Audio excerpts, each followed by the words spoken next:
It's Abraham and dude. Let's kick it old school.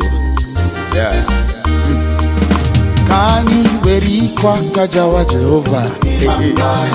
Kani werikwa kajawa Jehovah. Oh yeah.